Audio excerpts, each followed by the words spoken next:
നമസ്കാരം. സ്പോട്ട് ലൈവിലേക്ക് എല്ലാ പ്രേക്ഷകർക്കും സ്വാഗതം. ഒരു ഹൊറർ സിനിമയിലെ ഭീതിപ്പെടുത്തുന്ന കഥ പോലെയാണ് തിരുവനന്തപുരം വെഞ്ഞാറമൂടിലെ കൂട്ടക്കുരുതിയെക്കുറിച്ച് കേരളം കേട്ടത്.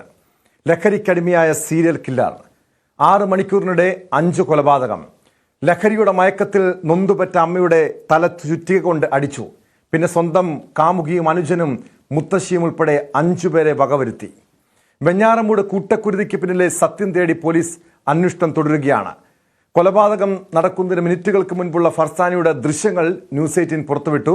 മൂക്കന്നൂർ ജംഗ്ഷനിലൂടെ യുവതി കാൽനടയായി നീങ്ങുന്നത് CCTV ദൃശ്യങ്ങളിൽ വ്യക്തമാണ്.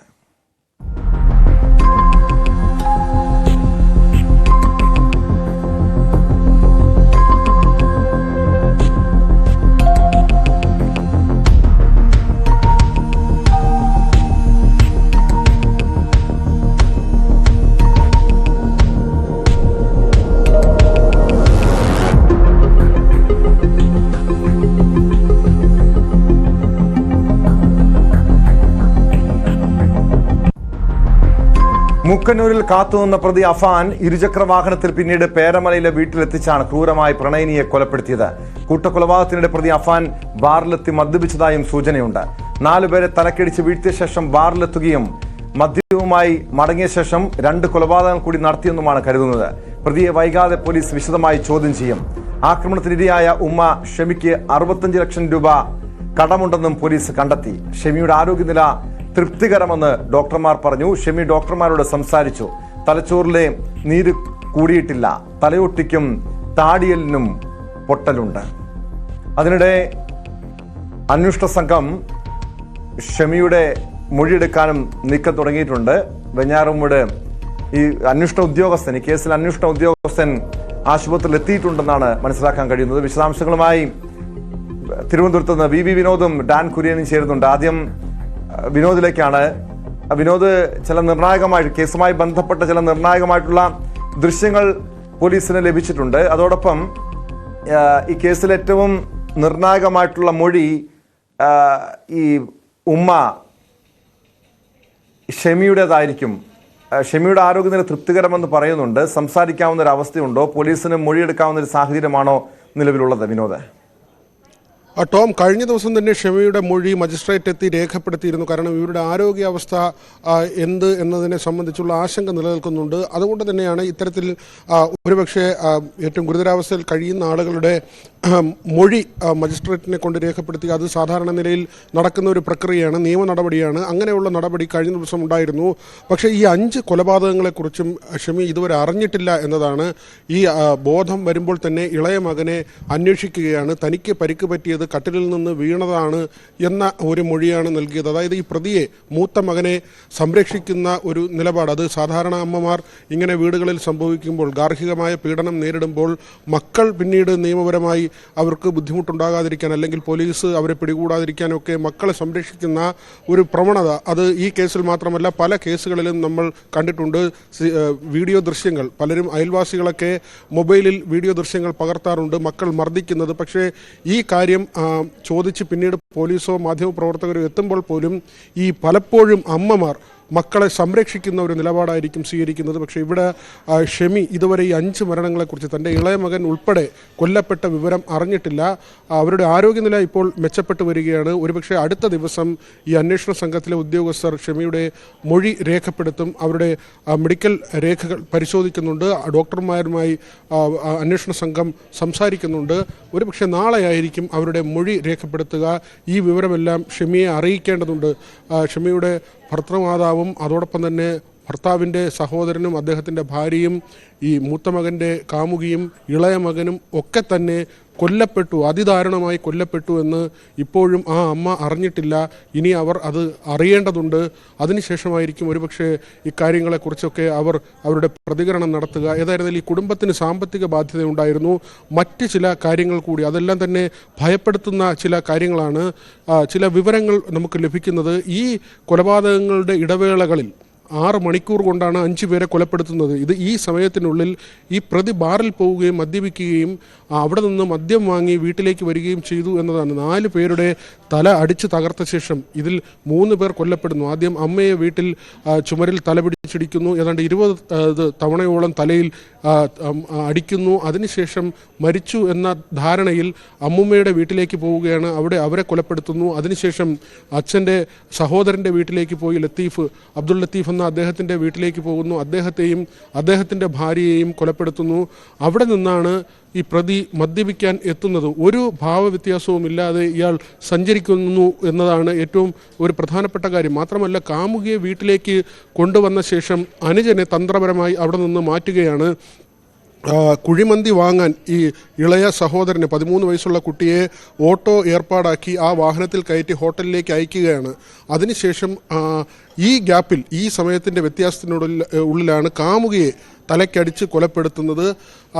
എന്നിട്ട് ബൈക്കുമായി പോയി അനുജനെ കൂട്ടിക്കൊണ്ടുവരുന്നു. ഇതിലൊന്നും തന്നെ ഏതെങ്കിലും തരത്തിലുള്ളൊരു ഭാവവ്യത്യാസമോ മാനസികമായി എന്തെങ്കിലും ഒരു കുറ്റബോധമോ ഈ ചെയ്തികൾ നടത്തിയതിൻ്റെ ഒരു ചാഞ്ചല്യമോ ഒന്നും തന്നെ ഈ പ്രതി പ്രകടിപ്പിച്ചില്ല എന്നതാണ്.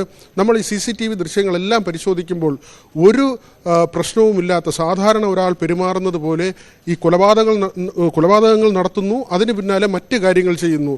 അനുജനെ തിരിച്ച് ബൈക്കിൽ കൂട്ടിക്കൊണ്ടുവരുന്നു. വീട്ടിലേക്ക് കയറുന്ന വഴി തന്നെ നേരത്തെയൊക്കെ കരുതിയിരുന്നത് സ്നേഹം കൊണ്ട് ഇഷ്ടഭക്ഷണം അനുജന് വാങ്ങി നൽകി എന്നതാണ്. പക്ഷേ തന്ത്രപരമായി ആ കുട്ടിയെ അവിടെ നിന്ന് മാറ്റുകയായിരുന്നു. അതിനുശേഷം വീട്ടിലേക്ക് വരുമ്പോൾ ഈ ഭക്ഷണം കഴിക്കുന്നതിന് മുൻപ് തന്നെ ബാഗും ഭക്ഷണവും തറയിൽ ചിതറിയ നിലയിലാണ്. അതായത് ബലപ്രയോഗത്തിലൂടെ കുട്ടിയെ അകത്തേക്ക് വലിച്ചു കയറ്റുകയും അതിനുശേഷം കുട്ടിയുടെ തലയിലും ഈ ചുറ്റിക കൊണ്ട് ആവർത്തിച്ചടിക്കുകയും കൊലപ്പെടുത്തുകയും ചെയ്തു. ഇതെല്ലാം തന്നെ വളരെ ബ്രൂട്ടലായിട്ടുള്ള മർഡറുകളാണ്. അത് തീർച്ചയായും വിനോദ് സൂചിപ്പിച്ചതുപോലെ കൃത്യമായ ആസൂത്രണത്തോടെ നടത്തിയ കൊലപാതകം, അതാണ് അഫാൻ ഇവിടെ നടത്തിയതെന്ന് വളരെ വ്യക്തമായിട്ട് തന്നെ മനസ്സിലാക്കാൻ കഴിയും.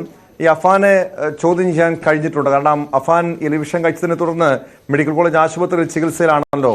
ഈ അഫാന്റെ ആരോഗ്യനില അറിയണം. അഫാനെ ചോദ്യം ചെയ്യാൻ അന്വേഷണ സംഘത്തിന് കഴിഞ്ഞിട്ടുണ്ടോ? എന്താണ് കൊലപാതകത്തിലേക്ക് നയിച്ചതെന്ന കാര്യത്തിൽ ഇപ്പോഴും ചില അവ്യക്തത ഉണ്ടല്ലോ. ഇയാൾ ലഹരിക്ക് അടിമയാണെന്ന് പറയുന്നു, അതല്ല മദ്യലഹരിയിലാണ് അതിക്രമം കാണിച്ചതെന്ന് പറയുന്നു. പ്രതി തുടക്കത്തിൽ പോലീസ് നൽകിയ മൊഴി പ്രകാരം സാമ്പത്തിക പ്രതിസന്ധിയാണ് ഈ കൂട്ടക്കുരുതിക്ക് കാരണമെന്നൊക്കെ പറയുന്നുണ്ട്. നിലവിൽ പോലീസിന്റെ കണ്ടെത്തൽ എന്താണ് വിനോദ്? ടോം, ഇതിൽ അടിസ്ഥാനമായിട്ടുള്ളത് സാമ്പത്തിക പ്രശ്നം തന്നെയാണ്. കാരണം 23 വയസ്സുള്ള ഒരു ചെറുപ്പക്കാരൻ മറ്റു തൊഴിലിനൊന്നും പോകുന്നില്ല, എന്നാൽ നയിക്കുന്നതാകട്ടെ ആഡംബര ജീവിതവും. മുന്തിയ ഇനം ബൈക്ക് വാങ്ങുന്നു, വസ്ത്രങ്ങൾ അങ്ങനെ ധരിക്കുന്നു, മൊബൈൽ ഫോൺ കൂടിയത് വാങ്ങുന്നു. ഇതെല്ലാം തന്നെ വലിയ പ്രതിസന്ധിയുള്ള അഫാൻ്റെ പിതാവ് സൗദി അറേബ്യയിലാണ്. അവിടെ സാമ്പത്തിക പ്രശ്നമുള്ളത് കൊണ്ട് തന്നെ 8 വർഷമായി നാട്ടിലേക്ക് വരാൻ കഴിയുന്നില്ല. അവിടെ ഈ സ്പോൺസറുമായുള്ള തർക്കത്തെ തുടർന്ന് ട്രാവൽ ബാൻ നേരിടുന്നുണ്ട്. ഈ 8 വർഷമായി അവിടെ തുടരേണ്ടി വരുന്നത് തന്നെ ഈ സാമ്പത്തിക പ്രശ്നമുള്ളത് കൊണ്ടാണ്.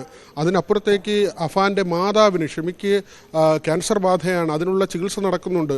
അങ്ങനെ ആ കുടുംബം ഒരു പ്രതിസന്ധിയിലൂടെ കടന്നു പോകുമ്പോൾ ഒരു ജോലിക്കും പോകാതെ വളരെ ആഡംബരമായി ജീവിതം മുന്നോട്ട് കൊണ്ടുപോകാൻ ഒരു ചെറുപ്പക്കാരൻ ശ്രമിക്കുന്നു. മാത്രമല്ല, കഴിഞ്ഞ 1 മാസമായി ഇയാൾ തുടർച്ചയായി മദ്യപിക്കുന്നു എന്നതാണ്. അതായത് കണ്ടിന്യൂസായി ഒരാൾ ഈ ലഹരി വസ്തുക്കൾ ഉപയോഗിക്കുമ്പോൾ ആ വ്യക്തിയുടെ മനോനിലയ്ക്കുണ്ടാകുന്ന മാറ്റം, അത് സ്വാഭാവികമായി ഒരാൾ ജനിക്കുമ്പോൾ അല്ലെങ്കിൽ അദ്ദേഹത്തിൻ്റെ സാഹചര്യങ്ങൾ സൃഷ്ടിക്കുന്ന അദ്ദേഹത്തിന് ഇൻബോണായുള്ള ഏതെങ്കിലും തരത്തിലുള്ള മനോവൈകല്യമല്ല, മറിച്ച് തുടർച്ചയായി ലഹരി വസ്തുക്കൾ ഉപയോഗിച്ച് ഒരു ക്രിമിനൽ ആക്ടിവിറ്റി ചെയ്യാനുള്ള തരത്തിലേക്ക് അയാൾ മാറിപ്പോകുന്ന രീതി, അതാണോ സംഭവിച്ചതെന്നതാണ് ഇപ്പോൾ ബലമായി സംശയിക്കുന്നത്. ആ വഴിക്കുള്ള അന്വേഷണം എല്ലാ സാധ്യതകളും പരിശോധിക്കുന്നുണ്ട്. മാത്രമല്ല, ഈ അഫാൻ്റെ മൊബൈൽ ഫോൺ ഫോർമാറ്റ് ചെയ്ത നിലയിലാണ്. കൂടുതൽ വിവരങ്ങൾ ശേഖരിക്കേണ്ടതുണ്ട്. ആരൊക്കെയുമായി ബന്ധപ്പെട്ടിരുന്നു, സൗഹൃദത്തിൽ ആരൊക്കെ ഉണ്ടായിരുന്നു, ഈ രാസലഹരികൾ, സിന്തറ്റിക് ഡ്രഗ്സ് അങ്ങനെയുള്ള കാര്യങ്ങൾ ഉപയോഗിച്ചിരുന്നോ, ഈ നിരന്തരമായി ആരെയെങ്കിലും വിളിച്ചിരുന്നോ, ഇയാളുടെ കൂട്ടുകാർ ആരൊക്കെയായിരുന്നു, ഇതൊക്കെ തന്നെ ഇനി അന്വേഷണത്തിലൂടെ പുറത്തു വരേണ്ടതാണ്.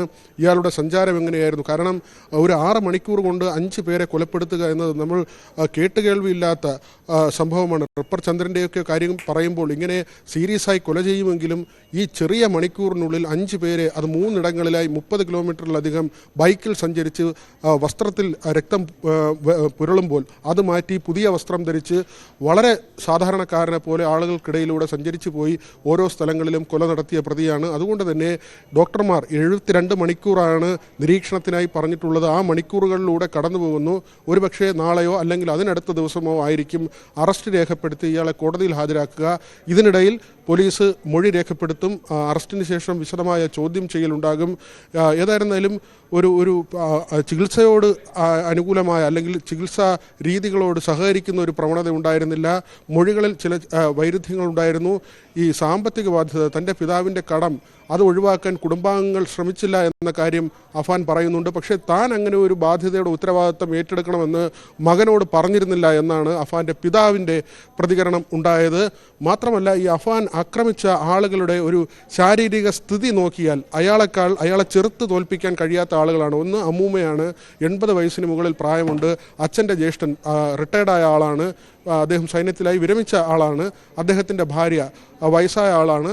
അവരുടെ 2 പെൺമക്കളുണ്ട്. അവരെ 2 പേരെ വിവാഹം ചെയ്തയച്ച് ഇവർ ഒറ്റയ്ക്ക് കഴിയുന്ന ദമ്പതികളാണ്. വീട്ടിലെത്തിയാൽ അമ്മ, കാമുകി, ഇവർ 2 പേരും അഫാനെ ചെറുത്ത് തോൽപ്പിക്കാൻ കഴിയാത്ത ആരോഗ്യസ്ഥിതിയുള്ള ആളുകളാണ്. 13 വയസ്സുള്ളൊരു കുട്ടി, ഇളയ സഹോദരനാണ്. അങ്ങനെ ഈ ആക്രമിച്ചതെല്ലാം തന്നെ അയാൾക്ക് തോൽപ്പിക്കാൻ കഴിയുന്ന ആളുകളെയാണ്. അതുകൊണ്ട് തന്നെ മനോനില തെറ്റിയ ഒരാളെന്ന് പൂർണ്ണമായും പറയാൻ കഴിയില്ല. കാരണം മാനസിക വിഭ്രാന്തിയോ മറ്റോ ഉള്ള ആളുകൾ അവരുടെ എതിരെ വരുന്ന ആളിൻ്റെ ശാരീരിക സ്ഥിതി നോക്കിയായിരിക്കില്ല ആക്രമിക്കുന്നത്.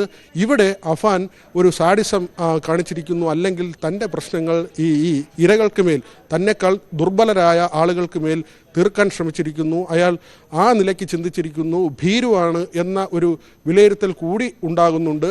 അങ്ങനെയെങ്കിൽ ഇയാൾ ലഹരിയുടെയോ അല്ലെങ്കിൽ മനോനിലയുടെയോ പ്രശ്നമല്ല.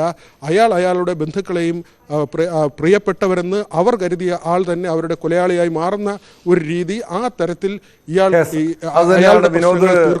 സൂചിപ്പിച്ചതുപോലെ ഏത് സാഹചര്യത്തിലാണ് ഇയാൾ ഇത്ര ഒരു കൂട്ടക്കുരുത് നടത്തിയത്, തൻ്റെ പ്രിയപ്പെട്ടവരെ കൊലപ്പെടുത്താനുള്ള കാരണം എന്താണെന്നുള്ള അന്വേഷണത്തിൽ തന്നെയാണ് പോലീസ് ഉള്ളത്. അതിനിടെ അഫാന്റെ ആക്രമണത്തിൽ പരിക്കേറ്റ് ചികിത്സയിൽ കഴിയുന്ന അമ്മ ഷെമിയുടെ ആരോഗ്യനില മെച്ചപ്പെട്ടുവെന്ന് അവർ സംസാരിച്ചുവെന്നും ഡോക്ടർമാർ പറയുന്നുണ്ട്. ഡോക്ടർമാരുടെ അനുവാദത്തോടെ പോലീസ് ഇവരുടെ മൊഴി ഉടൻ രേഖപ്പെടുത്തുമെന്നാണ് മനസ്സിലാക്കുന്നത്. ഷമീനയുടെ തലച്ചോറിന്റെ സ്കാൻ രാവിലെ എടുത്തിരുന്നു. അതിൽ തലച്ചോറിലെ നീര് കൂടിയിട്ടില്ല. ഇന്നലത്തെ പോലെ അതേപോലെ തന്നെ തുടരുന്നുണ്ട്. ആളിപ്പോഴും കോൺഷ്യസ് ആണ്, സംസാരിക്കുന്നുണ്ട്, കാര്യങ്ങളൊക്കെ അറിയാം, ബന്ധുക്കളെയൊക്കെ അന്വേഷിക്കുന്നുണ്ട്. വൈറ്റൽസ് എല്ലാം സ്റ്റേബിളായി തന്നെ തുടരുന്നുണ്ട്. ഈ പറഞ്ഞ പോലെ രാവിലെ ന്യൂറോ സർജനും മാക്സിമം ഫേഷ്യൽ സർജൻ അങ്ങനെ അടങ്ങുന്ന ടീം കണ്ടിരുന്നു. ഇനി ഇപ്പോഴത്തെ പ്ലാൻ എന്ന് വെച്ചാൽ ഇതേപോലെ കണ്ടിന്യൂ ചെയ്യുക, ക്രിട്ടിക്കൽ കെയർ യൂണിറ്റിൽ തന്നെ ഒബ്സർവേഷൻ കണ്ടിന്യൂ ചെയ്യുക. ഒരു 48 മണിക്കൂറിന് ശേഷം സ്കാൻ ഒന്നും കൂടെ റിപ്പീറ്റ് ചെയ്ത് നോക്കാമെന്നുള്ളതാണ് തീരുമാനം. ഡാൻ കുര്യൻ ചേരുന്നു വിവരങ്ങളുമായി. ഡാൻ, ഈ കേസിൽ ഏറ്റവും നിർണായകമായിട്ടുള്ളത് ഈ അമ്മ, അഫാന്റെ അമ്മ ഷെമിയുടെ മൊഴിയായിരിക്കും. അതിനുള്ള നീക്കം പോലീസ് ആരംഭിച്ചിട്ടുണ്ട്. അതോടൊപ്പം ഇന്ന് രാവിലെ ന്യൂസ് 18 പുറത്തുവിട്ട ഒരു ദൃശ്യം, ഈ അഫാന്റെ കാമുകിയുടെ, കൊല്ലപ്പെട്ട ആ പെൺകുട്ടിയുടെ ദൃശ്യങ്ങൾ, കൊലപാതകത്തിന് മുൻപ് ഇവർ റോഡിലൂടെ നടന്നു പോകുന്ന ഒരു ദൃശ്യമാണ് പുറത്തു വന്നത്. അത് അഫാനൊപ്പം വീട്ടിലേക്ക് ഇറങ്ങിപ്പോകുന്നതിന് വേണ്ടിയായിരുന്നോ ഈ പെൺകുട്ടി അവിടെ എത്തിയത്? ഏറ്റവും ഈ കൊലപാതകവുമായി ബന്ധപ്പെട്ട നടക്കുന്ന വിവരങ്ങൾ തന്നെയാണ് പുറത്തു വന്നുകൊണ്ടിരിക്കുന്നത്. അതായത് ഈ പ്രതി സാമ്പത്തിക ബാധ്യതയാണ് കൊലപാതകത്തിലേക്ക് നയിക്കാനിടയായ സാഹചര്യം, കൊലപാതകത്തിലേക്ക് നയിക്കാനിടയ കാരണം സാമ്പത്തിക ബാധ്യതയാണ് എന്ന് പറയുമ്പോഴും അതിനപ്പുറത്തേക്ക് മറ്റെന്തെങ്കിലും കാരണങ്ങളുണ്ടോ ഇങ്ങനെ നിഷ്ഠൂരമായി ഈ ഏറ്റവും പ്രിയപ്പെട്ടവരെ കൊലപ്പെടുത്താൻ എന്നതാണ് പോലീസിന്റെ അന്വേഷണത്തിലുള്ള ഒരു പ്രധാനപ്പെട്ട കാര്യം. അതിന് ഈ പ്രതിയെ കൂടാതെ ഉത്തരം നൽകാൻ കഴിയുന്ന ഏക വ്യക്തി, ജീവനോടെ അവശേഷിക്കുന്ന ഏക വ്യക്തി ഈ പ്രതിയുടെ 23-കാരന്റെ അമ്മ ഷെമിയാണ്. ഈ വെഞ്ഞാറമൂട്ടിലെ സ്വകാര്യ മെഡിക്കൽ കോളേജിൽ ഇപ്പോഴും അവർ തീവ്രപരിചരണ വിഭാഗത്തിൽ ചികിത്സയിൽ തുടരുകയാണ്. പക്ഷെ ഇങ്ങനെ ഒരു വലിയ ദുരന്തമുണ്ടായെന്നോ അവർക്ക് വേണ്ടപ്പെട്ട 5 പേർ ഭൂമിയിൽ ഇന്ന് ജീവനോടെ ഇല്ല എന്നുള്ള കാര്യമോ എന്നും അവർക്കറിയത്തില്ല. മകനെ സംരക്ഷിക്കുന്ന തരത്തിലാണ് അവിടെ വെച്ച് ആദ്യഘട്ടത്തിൽ നൽകിയ മൊഴിയിലും പരാമർശിക്കുന്നത് മകനെ സംരക്ഷിക്കുന്ന തരത്തിൽ തന്നെയാണ്. അതിനിടയിലാണ് വെഞ്ഞാറമൂട് SHOയുടെ നേതൃത്വത്തിലുള്ള പോലീസ് ഉദ്യോഗസ്ഥർ ഡോക്ടർമാരുടെ നിർദ്ദേശത്തെ തുടർന്ന് ഇന്ന് ആശുപത്രിയിലെത്തി മെഡിക്കൽ റിപ്പോർട്ട്, ഈ ഷെമിയുടെ ആരോഗ്യനില സംബന്ധിച്ച മെഡിക്കൽ റിപ്പോർട്ടുകളൊക്കെ വാങ്ങിയിരിക്കുന്നത്. അതായത് ആരോഗ്യനില വീണ്ടെടുക്കുന്ന ഒരു സാഹചര്യം ഉണ്ടായാൽ ഡിവൈഎസ്പിയുടെ നേതൃത്വത്തിൽ, അന്വേഷണത്തിന് നേതൃത്വം നൽകുന്ന ഡിവൈഎസ്പിയുടെ നേതൃത്വത്തിൽ നാളെ ഈ ആശുപത്രിയിലെത്തി ഷെമിയുടെ മൊഴി എടുത്തേക്കുമെന്നാണ് പുറത്തുവരുന്ന വിവരങ്ങൾ. അങ്ങനെയാണെങ്കിൽ ഈ സംഭവത്തിലേക്ക് നയിച്ച സാഹചര്യം എന്താണ്, അതിലേക്ക് വെളിച്ചം വീശുന്ന ഏതെങ്കിലും തരത്തിലുള്ള വിവരങ്ങൾ അടുത്ത ദിവസം ഈ മൊഴിയെടുക്കുന്നതിലൂടെ പോലീസിന് ലഭിക്കുമെന്നൊരു വലിയ പ്രതീക്ഷയിലാണ് അവർ ഈ അന്വേഷണവുമായി മുമ്പോട്ട് പോകുന്നത്. കാരണം ഇപ്പോഴും ഇരുട്ടിൽ തപ്പുകയാണ് എന്ന് തന്നെ പറയേണ്ടി വരും. കാരണം അന്വേഷണവുമായി പൂർണ്ണമായി സഹകരിക്കാത്ത ഒരു സാഹചര്യമാണ് ഈ പ്രതിയുടെ ഭാഗത്ത് നിന്നുള്ളത്. ചോദ്യങ്ങളോട് കൃത്യമായി പ്രതികരിക്കുന്നില്ല എന്നാണ് ഉദ്യോഗസ്ഥർ തന്നെ വ്യക്തമാക്കുന്നത്. അതിനിടയിലാണ് വളരെ പ്രധാനപ്പെട്ട ഒരു ദൃശ്യങ്ങൾ ന്യൂസ് 18 ഇന്ന് രാവിലെ പുറത്തുവിട്ടത്. അതായത് ഈ സംഭവ ദിവസം, അതായത് തിങ്കളാഴ്ച വൈകുന്നേരം 3:15 3 മണിക്ക് ശേഷമാണ് ഈ മഹാന്റെ കോള് വരുന്നത്. പുറത്തേക്ക് വരണം, വീട്ടിലേക്ക് വരണമെന്ന് പറഞ്ഞ്. അങ്ങനെ ട്യൂഷന് പോവുകയാണ് എന്ന് പറഞ്ഞ ഈ 22 വയസ്സ് മാത്രം പ്രായമുള്ള പെൺകുട്ടി വീട്ടിൽ നിന്നിറങ്ങി പുത്തൂർ എന്ന സ്ഥലത്ത് നിന്ന് മുക്കുന്നൂർ എന്ന സ്ഥലത്തു കൂടി നടന്ന് നീങ്ങുന്ന ദൃശ്യങ്ങളാണ് നമ്മൾ പുറത്തുവിട്ടത്. അങ്ങനെ പോകുന്നതിനിടയിൽ അവർ പുറകോട്ട് തിരിഞ്ഞു നോക്കുന്നുണ്ട്. അത് ഒരുപക്ഷെ മറ്റുള്ളവർ ശ്രദ്ധിക്കുന്നുണ്ടോ എന്ന് തന്നെയായിരിക്കാം. അതിനുശേഷം ഒരു സ്ഥലത്ത് വെച്ച്, അതായത് ആളുകൾ ഒരുപാടുണ്ടായിരുന്ന സ്ഥലമൊക്കെ പിന്നിട്ട് വീണ്ടും മുമ്പോട്ട് തന്നെ നടന്നു നീങ്ങി ഏതാണ്ട് 3:35 ശേഷമായിരിക്കാം ഈ തന്റെ സുഹൃത്തിനൊപ്പം, ആൺ സുഹൃത്തായ പ്രതിക്കൊപ്പം ഈ വീട്ടിലേക്ക് അയാൾ പറഞ്ഞതനുസരിച്ച് ഈ ഇരുചക്ര വാഹനത്തിൽ പോയിരിക്കുക എന്നതാണ് പോലീസിന്റെ നിഗമനം. എന്തായാലും 4 മണിക്കും 4:20 ഇടയിലുള്ള സമയത്ത് ഈ അതിക്രൂരമായ നിലയിൽ ഈ പേരമലയിലെ വീടിന്റെ മുകൾ നിലയിൽ വെച്ച് തന്റെ സ്കൂൾ കാലം മുതലുള്ള പ്രണയിനിയായിരുന്ന ഈ ഫർസാന എന്ന 22-കാരിയെ അതിക്രൂരമായി പ്രതി കൊല ചെയ്യുകയായിരുന്നു. അതിലേക്ക് നയിച്ച കാരണങ്ങൾ എന്താണ് എന്ന് കണ്ടെത്തുന്നതിനുള്ള പോലീസിന്റെ വിശദമായ അന്വേഷണം ഇപ്പോഴും തുടരുകയാണ്.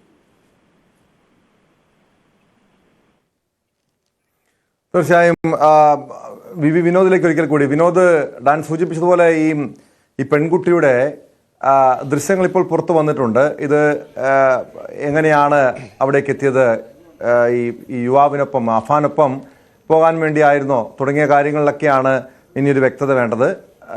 വിനോദ്, ഈ ഒരു കേസ് വിശദമായി പരിശോധിച്ചു കഴിഞ്ഞാൽ വീട്ടുകാർക്കോ നാട്ടുകാർക്കൊന്നും ഈ അഫാൻ ലഹരിക്ക് അടിമയായിരുന്നു എന്ന് വ്യക്തമായ അറിവുണ്ടായിരുന്നില്ല. കാര്യമായി ആരുമായി പുറത്തുള്ളവരുമായി വലിയ അടുപ്പമൊന്നും ഉണ്ടായിരുന്നില്ല. ഈ യുവതിക്ക്, ഈ കാമുകിക്ക് ഇയാൾ ലഹരി ഉപയോഗിക്കുന്നു എന്ന് അറിയാമായിരുന്നു? ഇവരുടെ വീട്ടുകാർക്ക് അറിയാമായിരുന്നു? അവരുടെയൊക്കെ മൊഴികളും ഈ കേസിൽ നിർണായകമല്ലേ? ടോം, പെൺകുട്ടിയിൽ നിന്ന് പണം വാങ്ങിയിരുന്നു എന്ന കാര്യം പറയുന്നുണ്ട്. അത് അഫാന്റെ പിതാവും കൃത്യമായി പറയുന്നുണ്ട്. അദ്ദേഹം വിദേശത്തായിരുന്നെങ്കിൽ കൂടി അദ്ദേഹത്തിനും ഈ കാര്യം അറിവുള്ളതായിരുന്നു. പലരിൽ നിന്നായി പണം വാങ്ങുന്നു എന്ന കാര്യം ഇതിനകം തന്നെ വീട്ടുകാർക്കറിയാമായിരുന്നു. മാത്രമല്ല, ഇങ്ങനെ ഒരു പ്രണയമുള്ളത് കൊണ്ട് തന്നെ അതിൻ്റെ ഒരു ഗൗരവത്തിലാണ് ഇത് കണ്ടത്. അവർ വിവാഹിതരാകാൻ പോകുന്ന ആളുകളാണ്. അതുകൊണ്ട് തന്നെ ഈ സാമ്പത്തിക ഇടപാടിനെ അങ്ങനെ കണ്ടു എന്നാണ് അഫാന്റെ പിതാവ് പറയുന്നത്. ഈ ദൃശ്യങ്ങളിലെ സമയം പരിശോധിച്ചാൽ ടോം, നമ്മൾ വീണ്ടും പറയുന്നത് ഇയാളുടെ ഈ പെരുമാറ്റത്തിൽ ഒരു അസ്വാഭാവികതയും ഇല്ലായിരുന്നു എന്നതിൻ്റെ ഒരു കാര്യമാണ്. അതുതന്നെയാണ് ഇവിടെ ഏറ്റവും ഭയപ്പെടുത്തുന്ന ഒരു കാര്യവും. ഓരോ കൊലപാതകങ്ങൾ നടത്തുകയും അതിനിടയിൽ മറ്റ് കാര്യങ്ങൾ ചെയ്യുകയാണ് ഈ പ്രതി. അതായത് ഈ 3:30 മണിക്ക് പെൺകുട്ടി വീട്ടിൽ നിന്ന് വെഞ്ഞാറമൂട് ഭാഗത്തേക്ക് വരുന്ന ദൃശ്യങ്ങൾ, അതായത് 3 മണിക്കാണ് അതിന് തൊട്ട് മുൻപുള്ള ഒരു കൊലപാതകം നടത്തുന്നത്. അരമണിക്കൂർ സമയം കഴിഞ്ഞ് വീണ്ടും അടുത്ത ആളിനെ കൊലപ്പെടുത്തുന്നതിന് വേണ്ടി വിളിച്ചു വരുത്തുകയാണ്. പിതാവിൻ്റെ ജ്യേഷ്ഠനെയും അദ്ദേഹത്തിൻ്റെ ഭാര്യയെയും അവരുടെ വീട്ടിൽ ചെന്ന് ചുറ്റികയ്ക്ക് അടിച്ച് കൊലപ്പെടുത്തി. ഏതാണ്ട് 20 തവണയിലധികം അബ്ദുൾ ലത്തീഫിൻ്റെ തലയിൽ അടിച്ചിട്ടുണ്ട് എന്നാണ് പോലീസ് പറയുന്നത്. ഇൻക്വസ്റ്റിൽ അങ്ങനെയാണ് മനസ്സിലാക്കാൻ കഴിഞ്ഞത്. അവരുടെ പോസ്റ്റ്മോർട്ടം റിപ്പോർട്ടിൻ്റെ കൂടുതൽ വിശദാംശങ്ങൾ പുറത്തു വരണം. കഴുത്ത് ഒടിഞ്ഞു തൂങ്ങിയ നിലയിലായിരുന്നു, നെഞ്ചിന് മുകളിൽ തലവരെ. ഇങ്ങനെയാണ് ഇത്രയും ഭാഗത്താണ് മർദ്ദനം മുഴുവൻ ഉണ്ടായത്. അത് നെറ്റിയിലുണ്ട്, കഴുത്തിലുണ്ട്, നെഞ്ചിലുണ്ട്, കഴുത്തിന് പിറകിലുണ്ട്. അതായത് പൂർണ്ണമായും അടിച്ച് ചതച്ച് കളയുക എന്ന തരത്തിലായിരുന്നു. അദ്ദേഹത്തിൻ്റെ ഭാര്യയും ആ തരത്തിലാണ്, നിലത്ത് കിടക്കുന്ന തരത്തിലായിരുന്നു. തല പൂർണ്ണമായും അടിച്ച് തകർത്ത നിലയിലായിരുന്നു. ഇങ്ങനെ 2 മൃതദേഹങ്ങൾ, അത് 3 മണിക്ക് ആ കൊലപാതകം നടക്കുന്നു. അതിനുശേഷം ബൈക്കിൽ അരമണിക്കൂർ കൊണ്ട് വെഞ്ഞാറമൂട് ഭാഗത്തേക്ക് എത്തുന്നു. അവിടെയാണ് അഫ്സാനയെ വിളിച്ചു വരുത്തുന്നത്. ആ പെൺകുട്ടി ഇതൊന്നും അറിയുന്നില്ല. പ്രതി വിളിക്കുന്നതിനനുസരിച്ച്, കാമുകനാണ് വിളിക്കുന്നതനുസരിച്ച് ട്യൂഷൻ പഠിപ്പിക്കാൻ പോകുന്ന കുട്ടിയാണ്. അവിടെ നിന്ന് നേരെ ഇയാൾ വിളിച്ചതനുസരിച്ച് വരികയാണ്. അവിടെയും തീരുന്നില്ല ഇയാളുടെ ഈ കണക്ക് കൂട്ടലുകൾ. ഈ പെൺകുട്ടിയെ വീട്ടിലെത്തിച്ച ശേഷം അവിടെ തടസ്സമായി വരാൻ സാധ്യത ഉണ്ടായിരുന്നത് ഈ അഫാന്റെ സഹോദരനാണ്. അഫ്സാൻ അവിടെ എത്തിയാൽ ഈ കൊലപാതകം നടക്കില്ല ഒരുപക്ഷെ. കാരണം അവർ 2 പേരാകും ഒരു വശത്ത്. അതുകൊണ്ട് ആ കുട്ടിയെ ഒഴിവാക്കുന്നതിന് വേണ്ടി ഒരു ഓട്ടോ തയ്യാറാക്കി ആ കുട്ടിയെ കുഴിമന്തി വാങ്ങാൻ മറ്റൊരു ഹോട്ടലിലേക്ക് വിടുകയാണ്. അത് ഒരുപക്ഷെ ആദ്യഘട്ടത്തിൽ എല്ലാവരും കരുതിയത് കൊലപ്പെടുത്തുന്നതിന് മുൻപ് അനുജന് ഇഷ്ടഭക്ഷണം വാങ്ങിക്കൊടുക്കുന്ന ചേട്ടൻ്റെ ഒരു കരുതലും സ്നേഹവും വികാരപരമായ ഒരു നടപടിയുമായി ഒക്കെയാണ് ആദ്യം കണ്ടത്. പക്ഷെ അങ്ങനെയല്ല. ഈ കൊലപാതകം നടക്കുമ്പോൾ ആ കുട്ടി ആ വീട്ടിൽ ഉണ്ടാകാൻ പാടില്ല, അത് തടസ്സമായി വരാൻ സാധ്യതയുണ്ട്. അതുകൊണ്ട് ആ കുട്ടിയെ ആ വീട്ടിൽ നിന്ന് ഒഴിവാക്കുകയും ഈ കൊല നടത്തിയ ശേഷം ബൈക്കുമായി ഓട്ടോയ്ക്ക് പിറകിൽ പോവുകയും പിന്നാലെ ഈ ഹോട്ടലിൽ നിന്ന് കുട്ടിയെ ബൈക്കിൽ തന്നെ വീട്ടിലേക്ക് കൊണ്ടുവരികയും ചെയ്യുന്നു. അവിടെയും ഈ ഭക്ഷണം കഴിക്കാൻ പോലും സമ്മതിച്ചില്ല എന്നതാണ്. വാതിൽ കടന്ന് പോകുന്ന ഭാഗത്ത് വെച്ച് തന്നെ പിടിവലി ഉണ്ടായി എന്ന് മനസ്സിലാകുന്നു. കാരണം ആ ഭക്ഷണവും ബാഗും നിലത്ത് വീണ അവസ്ഥയിലായിരുന്നു. വലിച്ചു കയറ്റി ഉടൻ തന്നെ ആ കുട്ടിയെ ചുറ്റിക കൊണ്ട് അടിച്ചു കൊലപ്പെടുത്തുകയും ചെയ്യുന്നു. ആ തരത്തിലാണ് പ്രതിയുടെ പെരുമാറ്റങ്ങൾ ഉണ്ടായത്. ഇവിടെയാണ് ഡോക്ടർമാരുടെ സംഘത്തിൻ്റെ ഇനിയുള്ള നിർദ്ദേശം. അതനുസരിച്ചുള്ള പോലീസിൻ്റെ അന്വേഷണവും മുന്നോട്ട് പോവുക കേട്ടോ. വ്യക്തമാണ്. വി വിനോദാണ് തിരുവനന്തപുരത്ത് നിന്നും വിവരങ്ങൾ നൽകിയത്. വെഞ്ഞാറമൂട് കൂട്ടക്കുരുതിയിൽ ഇനി പോലീസിന്റെ നീക്കം, ഈ അഫാന്റെ ഉമ്മയുടെ മൊഴിയെടുക്കുകയാണ്. അതിനുള്ള നീക്കങ്ങളും ആരംഭിച്ചിട്ടുണ്ട്.